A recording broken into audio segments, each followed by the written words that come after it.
नमस्कार दोस्तों, हमारी आज की कहानी आज के जमाने की स्मार्ट बहू। अरे बहू कहाँ हो? कैसी बहू है? कोई काम ढंग से नहीं करती। 9 से ऊपर हो गए, अभी तक मेहमानों के नाश्ते का इंतजाम तक नहीं हुआ। कौशल्या जी अपनी बहू काव्या को आवाज लगाते हुए बोली। काव्या की शादी को अभी सिर्फ 1 साल ही हुआ था और आज कौशल्या जी की बेटी की शादी थी, तो बहुत सारे मेहमान आए हुए थे जिनका काव्या भाग भाग कर ख्याल रख रही थी। पर काम था कि समय पर हो ही नहीं रहा था। वो एक जगह काम करती, तभी दूसरी जगह से आवाज आती काव्या, और वो यहाँ का काम छोड़ वहाँ चली जाती, तो यहाँ का काम पड़ा रह जाता। कहने को तो सासू माँ ने शादी में खाना बनाने वाली लगा रखी थी, पर उन्हें भी एक एक चीज बताओ तब वो काम कर रही थी। काव्या ने खाना बनाने वाली आंटी को नाश्ता बनाने को बोल नहाने चली गई। उसकी बड़ी ननद ने अपने बेटे को नहलाने को बोल दिया, तो उसे नहलाकर और वहां पड़े कपड़े धोकर नहाया तो देर हो गई। वहां से निकल कर आई तो पता चला कि किसी ने आंटी को नाश्ता बाद में बनाने का बोल चाय बनाने को बोल दिया। फिर एक के बाद एक चाय की डिमांड बढ़ती गई और नाश्ता लेट हो गया, जिसकी वजह से कौशल्या जी काव्या पर गुस्सा हो रही थी और साथ में कुछ और रिश्तेदार उनकी हाँ में हाँ मिला रहे थे। काव्या इतनी परेशान हो गई थी कि उसके चेहरे से तो स्माइल तक गायब हो गई थी। उसे लग रहा था कि काश उसके पास कोई दिव्य शक्ति होती तो चुटकी बजाते ही सारे काम हो जाते और वो बढ़िया से शादी के मजे लेती, अच्छे से तैयार होती, नाचती गाती। पर अभी तो उसे दम भरने तक की फुर्सत नहीं मिल रही थी। तभी कौशल्या जी की आवाज आई, बहू देखो शालिनी आई है। तो काव्या उनके लिए जलपान लेकर पहुंची। शालिनी काव्या की बुआ सास की बहू थी। शालिनी की शादी को भी लगभग 1 साल ही हुआ था। काव्या के पति शालिनी के पति से उम्र में थोड़े बड़े थे, तो वो काव्या को भाभी कहती थी। पर जहां काव्या की सास उसकी कमियां निकालते नहीं थकती थी, वहीं शालिनी की सास उसकी तारीफ करते नहीं थकती थी। शालिनी की सास तो यहाँ 1 हफ्ते पहले से ही डेरा जमाए बैठी थी। काव्या के वहां पहुंचते ही बुआ सास कौशल्या जी से बोली, भाभी आपकी बहू काम में बहुत ढीली है, हर काम को लेट लपेट करती है। मेरी बहू को देखना अब कैसे हंसी खुशी आपके घर का भी काम संभाल लेती है, काव्या की तरह लटके मुंह से नहीं। काव्या को तो बहुत बुरा लगा। एक तो वो कैसे सबकी सेवा में लगी थी, जो जो बोल देता वो सारे काम करती रही थी। ऊपर से सभी उसे 4 बातें भी सुना रहे थे, पर वो किसी से कुछ कह भी नहीं सकती थी। एक तो सब उसके घर में मेहमान थे, इसीलिए वो बिना कुछ बोले वहां से चली आई और आंखों के आंसू किसी को दिख न जाए, सो रसोई में लगे नल से अपना चेहरा धो लिया और काम में लग गई। थोड़ी देर बाद शालिनी आई और बोली, बताइए भाभी क्या काम है, मैं आपकी हेल्प कर देती हूँ।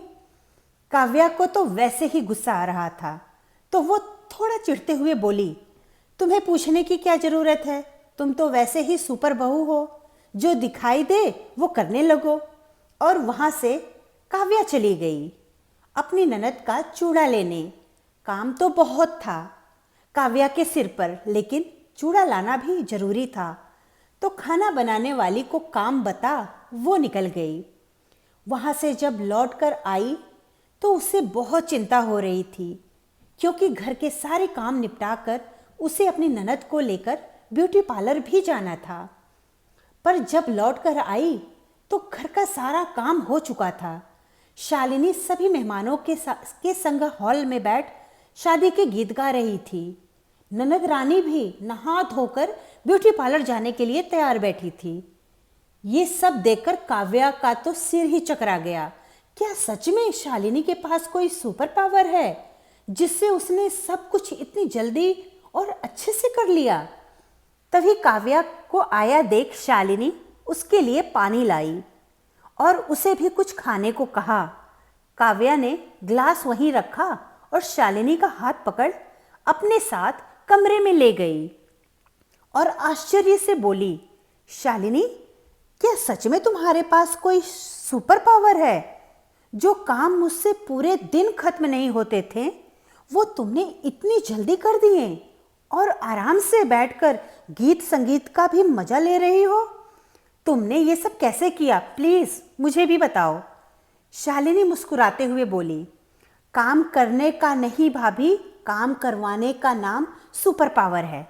मतलब? काव्या ने आश्चर्य होते हुए पूछा। तो शालिनी हंसते हुए बोली, मतलब ये भाभी कि मैंने थोड़ी देर में ही देख लिया कि आप सारे काम खुद अकेले ही करने की कोशिश करती हैं। अगर कोई मेहमान काम करने के लिए आगे बढ़ता भी है तो आप उसे रोक देती हैं, ये बोलकर कि अभी मैं कर लूँगी, आप मेहमान हैं, आपसे काम थोड़ी ना करवा सकते हैं। हाँ, तो यहाँ सब हमारे मेहमान ही तो हैं। अगर उनसे काम करवाया तो वो क्या सोचेंगे हमारे बारे में? अच्छा भाभी, तो आप उनसे काम नहीं करवाती, तब तो आपकी कोई शिकायत नहीं करता होगा? अरे क्यों नहीं कहते, सभी कुछ न कुछ कहते रहते हैं। काव्या थोड़ा दुखी होकर बोली। तो शालिनी उसके कंधे पर हाथ रखते हुए बोली, जब उन लोगों को कुछ न कुछ कहना ही है तो फिर मैं और आप क्यों सोचें कि कौन क्या कहेगा मेरे बारे में। बस यही मेरा सुपर पावर है भाभी। मैं अकेले नहीं, सबसे काम करवा लेती हूँ। जैसे अभी आप गई तो खाने वाली आंटी अकेले खाना बना रही थी, तो मैंने जितने बड़े लोग, दादी, चाची, ताई वगैरह बाहर बैठकर बातें कर रही थी, उन्हें सब्जी काटने को दे दी। उन लोगों ने भी मज़े लेकर और जल्दी सब्जी काटी, जिसे मैंने जल्दी से छौंक दिया। तब तक आंटी ने रोटियां सेक ली। घर की लड़कियों से मैंने सभी को खाना परोसवा दिया। छोटे बच्चों को दूध वगैरह लेने जब भी उनकी मम्मियाँ आईं, मैंने उन्हें दूध का पतीला दिखा दिया, जब जितना चाहे खुद गर्म करके ले जाइए। थोड़े बड़े बच्चों से छत से कपड़े उतरवा लिए, उनकी तह लगवा दी और जिनके थे उन तक पहुंचवा दिए। ऐसा करने से सारा काम भी निपट गया और सभी के साथ मुझे भी समय बिताने का मौका मिल गया और सभी को काम में हाथ बटाने की वजह से बहुत अपनापन भी लगा और इस वजह से सभी ने तारीफ की। सो अलग, कहो कैसा लगा मेरा सुपर पावर? काव्या खुश होकर बोली, ये तो बहुत बढ़िया पावर है। अब से मैं भी ऐसे ही करके इस शादी के माहौल से अपने लिए खुशियों के पल चुराऊंगी। तभी कौशल्या जी की आवाज आई, काव्या देखो जरा, बारातियों को देने वाले गिफ्ट और माला तैयार हो गई कि नहीं? और छोटी का बैग भी देख लो, कहीं कुछ रह न जाए। तो बैग देखने का काम अपनी बड़ी ननद को बता शादी में आई मौसी सास की बेटी को लेकर काव्या चल दी गिफ्ट और माला देखने, ताकि कहीं कुछ कमी हुई तो उसकी मदद से जल्दी काम पूरा कर सके और थोड़ा समय बचा ब्यूटी पार्लर में खुद भी अच्छे से तैयार हो सके। आखिर बहू थी वो घर की, शादी की पिक्चर और वीडियो में उसे भी तो अच्छा दिखना था। धन्यवाद दोस्तों, कहानी अच्छी लगी तो लाइक और सब्सक्राइब जरूर करें और अपने दोस्तों को शेयर करना भी ना भूलें।